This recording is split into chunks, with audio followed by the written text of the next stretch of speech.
అన్నట్టుగా సాగిన పులివెందుల ఒంటిమిట్ట జెడ్పీటీసీ ఎన్నికలకు సంబంధించిన ఫలితాలు మరికొద్దిసేపట్లో వెలువడబోతున్నాయి. ఇప్పుడే కౌంటింగ్ సెంటర్ దగ్గర రెండింటికి సంబంధించిన కౌంటింగ్ ఒకే చోట కడపలో జరుగుతోంది. జరుగుతున్న చోట కూడా అటు వైఎస్ఆర్ కాంగ్రెస్ పార్టీ నేతలు ఇటు టీడీపీ నేతలంతా కూడా టెన్షన్తో ఎదురు చూస్తున్నారు. ఈ రిజల్ట్ అంతా కూడా అటు పులివెందుల్లో జగన లేకపోతే చంద్రబాబు, టీడీపీయా వైఎస్ఆర్ కాంగ్రెస్ పార్టీ అన్నట్టుగా ఒక ప్రెస్టీజియస్గా ఎన్నికలు సాగాయి. ఎన్నికల్లో అనేక రకమైన ఘర్షణలు, ఒక ఉద్రిక్త వాతావరణాలు, అరెస్టులు, ఈ పర్వాల నేపథ్యంలో ఎన్నిక అనేది జరిగింది. సాధారణంగా ఒక జెడ్పీటీసీ ఎన్నిక చాలా చిన్న ఎన్నిక. ఈ ఎన్నిక కోసం రెండు పార్టీల మధ్య ఆధిపత్య పోరు అనేది చాలా ఎక్కువగా కనపడుతుంది. పర్టికులర్గా ఈ ఎన్నికల్లో ఓడించడం ద్వారా జగన్ గతంలో చేసిన, కుప్పంలో చేసిన ఏదైతే ఆ ఎన్నికల్లో గెలవటానికి చేసిన అరాచకాలు ఉన్నాయో వాటిని బయట పెట్టాలి అనేది టీడీపీ ప్రయత్నంగా కనిపిస్తుంది. పులివెందుల్లో వైఎస్ఆర్ కాంగ్రెస్ పార్టీని ఓడించడం అనేది కష్టసాధ్యమైన పని అని ఇన్నాళ్ళు భావించేవాళ్ళు. కానీ ఇప్పుడు ఎట్టి పరిస్థితుల్లో కూడా ఓడించి చూస్తామనేది నేతలు అంటున్నమాట. ప్రస్తుతం టీడీపీ కడప జిల్లా అధ్యక్షుడు, పొలిట్ బ్యూరో సభ్యుడు శ్రీనివాసరెడ్డి గారు ప్రస్తుతం మనకు అందుబాటులో ఉన్నారు. శ్రీనివాసరెడ్డి గారు నమస్తే అండి. నమస్కారం అండి. నమస్కారం. ఎలా మొత్తం ఎన్నికల ఆది నుంచి ఇప్పటి వరకు మొత్తం మీరే దగ్గరుండి చేసినట్టున్నారు, మీరు మేడం మాధవిరెడ్డి గారు కలిసి. సో మీకు కూడా ఒక ప్రెస్టేజ్ ఇష్యూ కదా ఎన్నిక. ఎలా రిజల్ట్ ఏం రాబోతుంది అనుకుంటున్నారు? 100% టీడీపీ మేము మా అభ్యర్థి గెలుస్తారు. దాంట్లో అనుమానం ఎందుకు? అనుమానం ఎక్కర్లేదు. అంటే ఎంత మెజారిటీ వస్తుందని? ఇప్పుడు 10,000 ఓట్లకి 8,000 ఓట్లు పోలయ్యాయి పులివెందుల్లో. 5,000 పైన వస్తుందండి. 5,000 పైన ఓట్లు పడతాయా మెజారిటీ అండి? 5,000 పైన మెజారిటీ వస్తుందని మేము అనుకుంటున్నాం. ఓకే. ఒంటిమిట్ట అండి, ఒంటిమిట్టలో 24,000 ఓట్లు అయితే 20,000 ఓట్లు పడినాయి. ఒంటిమిట్ట కూడా గెలుస్తాం, కానీ నేను పూర్తిగా పులివెందుల మీదే ప్రోగ్రామింగ్ అంతా ఉండే. నేను ఒంటిమిట్ట వేరే పార్లమెంట్ కదా, అది వాళ్ళు చూశారు. కానీ బట్ ఒంటిమిట్ట కూడా 100% మేము గెలుస్తున్నాం, దాంట్లో అనుమానం లేదు. ఏంటని ఎందుకు ఇట్లా ఒక చిన్న జెడ్పీటీసీ ఇది గెలవటం ద్వారా మీరు కడప జిల్లా జెడ్పీ చైర్మన్ ఏం గెలిచే అవకాశం లేదు కదా? లేదు, అవకాశమే లేదు. లేదు, అయినా కూడా ఎందుకు ఒక జెడ్పీటీసీ స్థానం కోసం ఇంత పెద్ద ఎత్తున పోరాడాల్సి వచ్చింది? మీరైతే 24 గంటలు మీరు అక్కడే ఉన్నారు ఆల్మోస్ట్. గత ప్రభుత్వము జగన్మోహన్ రెడ్డి గారు ప్రాతినిధ్యం వహిస్తున్న నియోజకవర్గం ప్రజల్లో ఎటువంటి వ్యతిరేకత ఉంది వీళ్ళ మీద పోలింగ్ జరిగితే గత ప్రభుత్వంలో చేసిన ఇవన్నీ కూడా ఆ నియోజకవర్గ ప్రజలే ఇప్పించినట్లుగా మనం భావించాలి. ఇది ఎందుకంటే ఒక్క ఛాన్స్ ఇస్తే అధికారంలోకి వచ్చే నాయకుడు ఏ విధంగా దాన్ని నాశనం చేశాడనే దీన్ని ఈ ఎన్నిక ఫలితాన్ని బట్టి చూస్తే మీకు అర్థమైపోతుంది.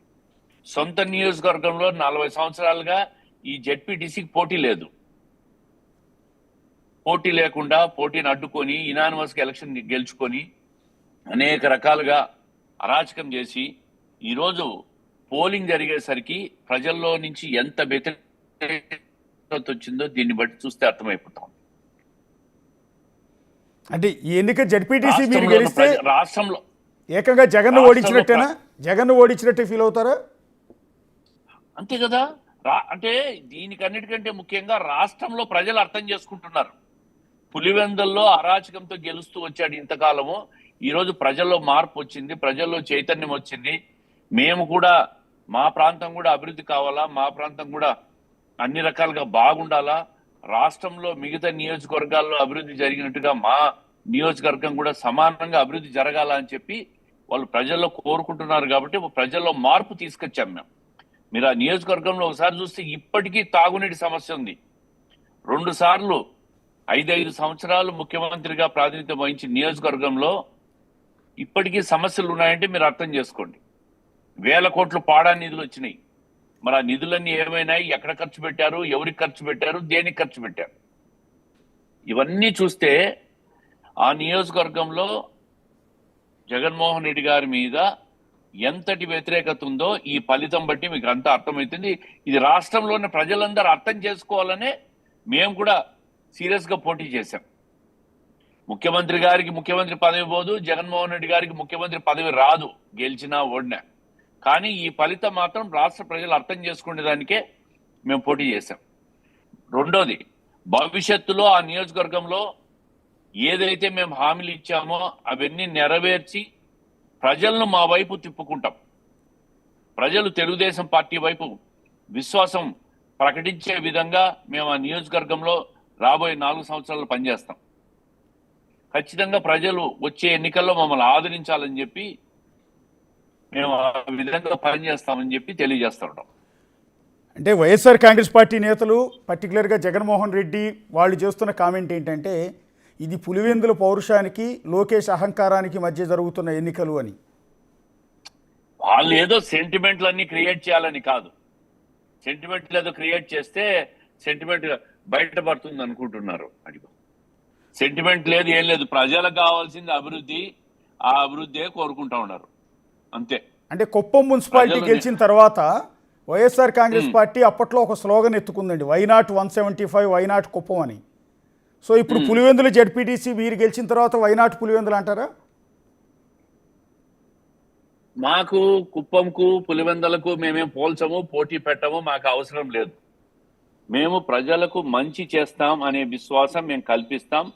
రాష్ట్రంలో ఏదైతే 175కు 164 వచ్చినాయో మిగతా 11 నియోజకవర్గాల మీద కూడా ఇదే విధంగా కేంద్రీకరించి రాష్ట్రంలో తెలుగుదేశం పార్టీ అధికారంలోకి ఉంటే ఏ విధంగా మేము అభివృద్ధి చేస్తామని తెలియజేసేదానికే ఈ పోటీ చేశాం. మిగతా 11 నియోజకవర్గాలు కూడా భవిష్యత్తులో మేము కైవసం చేసుకునే విధంగా పని చేస్తామని చెప్పి నేను చెప్తా ఉంటాను. ఏమైనా ముందస్తుగా మారెడ్డి లతారెడ్డి గారికి ఏమైనా శుభాకాంక్షలు చెప్తారా? అని మీరు గెలుస్తాం ఖచ్చితంగా 100%. దాంట్లో మీకు అనుమానం ఏముంది? మీరు ఇందాక ఏదో చెప్తున్నారు అడ్డా గిడ్డా అని. ఎవరడ్డా అండి ఇది? ఎవరికి అడ్డా? కడప జిల్లా తెలుగుదేశం పార్టీ అడ్డా. 10 సీట్లకు గాను 7 సీట్లు గెలిచాం. పులివెందలు కూడా వాళ్ళ అడ్డా ఏం కాదు, ఇది ప్రజల అడ్డా. ప్రజలు ఎవరిని అనుకుంటే వాళ్ళని గద్దెనెక్కిస్తారు, ఎవరిని అనుకుంటే వాళ్ళని గద్దె దించుతారు. ఈరోజు తెలుగుదేశం పార్టీ అభ్యర్థిని గద్దెనెక్కించబోతున్నారు. ఇప్పుడు పులివెందల అనేది మా తెలుగుదేశం పార్టీ అడ్డా. అంటే అడ్డా ఇది మా అడ్డా, రాజారెడ్డి అడ్డా, రాజశేఖర్ రెడ్డి అడ్డా, జగన్మోహన్ రెడ్డి అడ్డా అని వాళ్ళు చెప్పుకుంటూ ఉంటారు బేసిక్. అందుకని నేను అడ్డాలు గిడ్డాలు ఏం లేవు ఇప్పుడు. అన్ని కడప జిల్లా మా అడ్డా. వైఎస్ఆర్ అడ్డా, ఈఎస్ఆర్ అడ్డా అని మీరు పత్రికలు, ఎలక్ట్రానిక్ మీడియా చెప్పుకోవాల్సిందే. ప్రజలు ఆ విధంగా ఆలోచించడంలే. ఎవడు పని చేస్తారో వాళ్ళ అడ్డా అని ప్రజలు మాట్లాడుకుంటా ఉన్నారు. నేను జగన్మోహన్ రెడ్డి గారి ఆవేదన ప్రెస్ మీట్లో చూసారా శ్రీనివాసరెడ్డి గారు? ఆయనకు ఫ్రస్ట్రేషన్ వచ్చింది. ఆయన ఏం మాట్లాడుతున్నాడో ఆయనకి అర్థం కావడం లే. విపరీతమైన ఫ్రస్ట్రేషన్ లో ఉన్నాడు.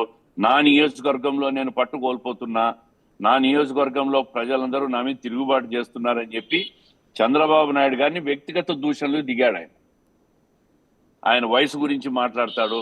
ఒక ముఖ్యమంత్రిగా పనిచేసిన వ్యక్తి ఇంకో ఎదుటి ముఖ్యమంత్రి గారిని వయసు గురించి వ్యక్తిగత దూషణలు చేయడం ఇవన్నీ కరెక్ట్ అంటారా? మీరే చెప్పండి, ఇవన్నీ కరెక్టా? ఎస్ సార్, ఖచ్చితంగా కరెక్ట్ కాదు. ఇది నీకు ఇదే చివరి ఎన్నికలు అన్నట్టు అన్నారు. తర్వాత కృష్ణారామ అనుకుంటూ ఇంట్లో కూర్చోవాలన్నారు. కృష్ణారామ కూడా అనుకోవచ్చు కదా. ఓడిపోయినాక జగన్మోహన్ రెడ్డి గారు కూడా కృష్ణారామ అనుకొని ఇంట్లో కూర్చోవచ్చు కదా. సో ఇప్పుడు ఇంకా 4 ఏళ్ళు ఉంది ఆయనకి. 4 ఏళ్ళు ఆయన కూడా కృష్ణారామ అనుకొని ఇంట్లో పండుకోవచ్చు కదా జగన్మోహన్ రెడ్డి గారు కూడా.